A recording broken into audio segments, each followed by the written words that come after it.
ನಮಸ್ಕಾರ. ನನ್ನ ಹೆಸರು ಡಾಕ್ಟರ್ ಭರತ್ ಚಂದ್ರ. ಇವತ್ತಿನ ಟಾಪಿಕ್, ಈ ಕಂಪನಿಗಳಲ್ಲಿ ತ್ರೈಮಾಸಿಕ ವರದಿ, ಬೋನಸ್ ಮತ್ತು ಡಿವಿಡೆಂಡ್ ಶೀಘ್ರದಲ್ಲಿ ಬರಲಿದೆ. ಬಹಳ ಜನಪ್ರಿಯವಾದ ಕಂಪನಿ ಜುಬಿಲೆಂಟ್ ಫುಡ್ ವರ್ಕ್ ತನ್ನ ಸ್ಟಾಕ್ ಸ್ಪ್ಲಿಟ್ ಅನ್ನು ಅನೌನ್ಸ್ ಮಾಡಿದೆ. ಅದು ಆಗೋದು 20ನೇ ತಾರೀಕು ಏಪ್ರಿಲ್ 2022ರಲ್ಲಿ. ಮುಖ ಬೆಲೆಯನ್ನು 10 ರೂಪಾಯಿಯಿಂದ 2 ರೂಪಾಯಿ ಮಾಡ್ತಾರೆ. ಶೇರ್ ಹೋಲ್ಡರ್ಸಿಗೆ 2 ರೂಪಾಯಿದು 5 ಶೇರ್ ಸಿಗುತ್ತೆ. ಮತ್ತೆ ಯಾವ ರೀತಿ ಸ್ಪ್ಲಿಟ್ ಆಗುತ್ತೆ ಅಂತ ಲೆಕ್ಕವನ್ನು ನಿಮ್ಮ ಮುಂದೆ ಇಟ್ಟಿದ್ದೇವೆ. ಟೋಟಲ್ ವ್ಯಾಲ್ಯೂ ಸ್ಪ್ಲಿಟ್ಟಿಂಗ್ ಇಂತ ಮುಂಚೆಯೂ 2810, ಆಮೇಲೆಯೂ 2810. ನೀವು ನನಗೆ ಪ್ರಶ್ನೆ ಕೇಳಬಹುದು, ಸ್ಪ್ಲಿಟ್ ಆದ್ಮೇಲೆ ನಮಗೆ ಏನು ಬೆನಿಫಿಟ್? ಸಾಮಾನ್ಯವಾಗಿ ಯಾವುದೋ ಒಂದು ಶೇರು 2810 ಇದ್ರೆ ಕಡಿಮೆ ಜನ ಖರೀದಿ ಮಾಡ್ತಾರೆ. 562 ಬರುತ್ತೆ ಸ್ಪ್ಲಿಟ್ ಆದ್ಮೇಲೆ, ಆಗ ಜಾಸ್ತಿ ಜನ ಖರೀದಿ ಮಾಡ್ತಾರೆ. ಸೈಕಲಾಜಿಕಲಿ ಚೀಪ್ ಆಗಿದೆ ಶೇರು ಅಂತ ತಿಳ್ಕೊಂಡು. ಆದ್ದರಿಂದ 562ರಿಂದ ಮೇಲಕ್ಕೆ ಹೋಗೋದು ಈಸಿ. 2810ರಲ್ಲಿ ಮೇಲಕ್ಕೆ ಹೋಗೋದಕ್ಕೆ ರೆಸಿಸ್ಟೆನ್ಸ್ ಇರುತ್ತೆ. ಈಗ 4ನೆಯ ಕ್ವಾರ್ಟರ್ ರಿಸಲ್ಟ್ಗಳು ಎಲ್ಲಾ ಕಂಪನಿದು ಬರಲಿಕ್ಕೆ ಪ್ರಾರಂಭ ಆಗಿದ್ದಾವೆ. ಅದಕ್ಕೆ ನಾವು ರಿಸಲ್ಟ್ಸ್ ಸೀಸನ್ ಅಂತ ಕರೀತೇವೆ.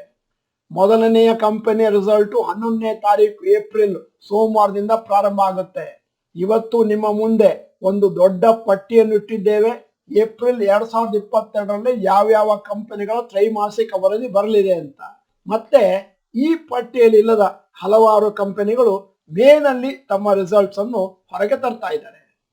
ಈಗ ಕ್ವಾರ್ಟರ್ಲಿ ರಿಸಲ್ಟ್ಸ್ ಅಥವಾ ತ್ರೈಮಾಸಿಕ ವರದಿ ಬರ್ತಾ ಇರುವ ಕಂಪನಿಗಳ ಪಟ್ಟಿಯನ್ನು ನಿಮ್ಮ ಮುಂದೆ ಇಟ್ಟಿದ್ದೇನೆ, ದಿನಾಂಕ ಸಹಿತ. TCS 11ನೇ ತಾರೀಕು ಏಪ್ರಿಲ್ 2022ರಲ್ಲಿ ಬರುತ್ತೆ ರಿಸಲ್ಟು. ಆನಂದ್ ರಾಠಿ 12ನೇ ಏಪ್ರಿಲ್, ಇನ್ಫೋಸಿಸ್ 13ನೇ ತಾರೀಕು, HDFC ಬ್ಯಾಂಕ್ ಮತ್ತು ICICI ಪ್ರುಡೆನ್ಷಿಯಲ್ 16ನೇ ತಾರೀಕು, ಮೈಂಡ್ ಟ್ರೀ 18ನೇ ತಾರೀಕು April, ACC L&T Infotech 19, Tata Elxsi 20, HCL Technologies, Nestle 21 ತಾರೀಕು April, ICICI bank 23 April, Bajaj finance, HDFC life 26 April, Bajaj auto, HDFC AMC 27 April, Biocon ಮತ್ತು ವೇದಾಂತ 28 ಏಪ್ರಿಲ್, ವಿಪ್ರೋ 29ನೇ ತಾರೀಕು ಏಪ್ರಿಲ್ 2022.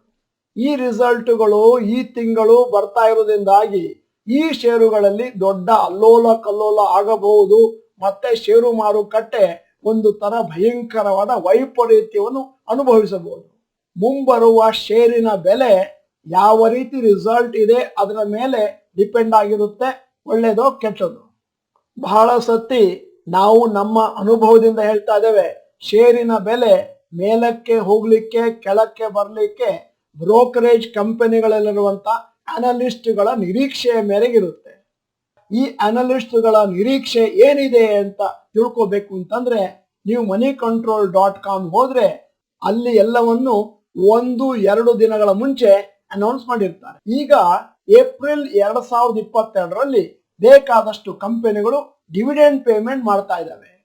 ಈ ಡಿವಿಡೆಂಡ್ ಪೇಮೆಂಟ್ಗಳು ಸಾಮಾನ್ಯವಾಗಿ ಕ್ವಾರ್ಟರ್ಲಿ ರಿಸಲ್ಟ್ ಅನೌನ್ಸ್ ಮಾಡುವ ಡೇಟಿನ ದಿನನೇ ಮಾಡ್ತಾರೆ. ಮತ್ತೆ ಆ ಡಿವಿಡೆಂಡ್ ಅಮೌಂಟು ಒಂದು 15-30 ದಿನಗಳ ಬಳಿಕ ನಿಮ್ಮ ಬ್ಯಾಂಕ್ ಅಕೌಂಟಿಗೆ ಬಂದು ಸೇರ್ಕೊಳ್ಳುತ್ತೆ. ಈಗ ಮುಂದಿನ 1 ತಿಂಗಳಿನಲ್ಲಿ ಡಿವಿಡೆಂಡ್ ಕೊಡುವ ಕಂಪನಿಗಳ ಪಟ್ಟಿ. ನೆಸ್ಲೆ 22ನೇ ತಾರೀಕು ಏಪ್ರಿಲ್ 2022ರಂದು ಅವರು ರೆಕಾರ್ಡ್ ಡೇಟ್ ಇಟ್ಕೊಂಡಿದ್ದಾರೆ.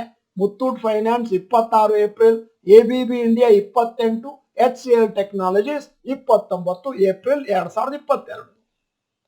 ಕೊನೆಯಲ್ಲಿ ನಿಮ್ಮ ಜನರಲ್ ನಾಲೆಜ್ಗಾಗಿ ಒಂದು ಪ್ರಶ್ನೆ. ಈ ಕೆಳಗಿನ 4 ಬ್ಯಾಂಕುಗಳಲ್ಲಿ HDFC ಬ್ಯಾಂಕಿನ ಷೇರುಗಳು ಜಾಸ್ತಿಯಾಗಿ ಎಲ್ಲಿವೆ? ಇಂಡಿಯನ್ ಓವರ್ಸೀಸ್ ಬ್ಯಾಂಕ್ ಮೊದಲನೇ ಆಯ್ಕೆ, ಬಂಧನ್ ಬ್ಯಾಂಕ್ 2ನೇ ಆಯ್ಕೆ, IDFC ಫಸ್ಟ್ ಬ್ಯಾಂಕ್ 3ನೇ ಆಯ್ಕೆ ಮತ್ತು ಇಂಡುಸಿನ್ ಬ್ಯಾಂಕ್ 4ನೇ ಆಯ್ಕೆ.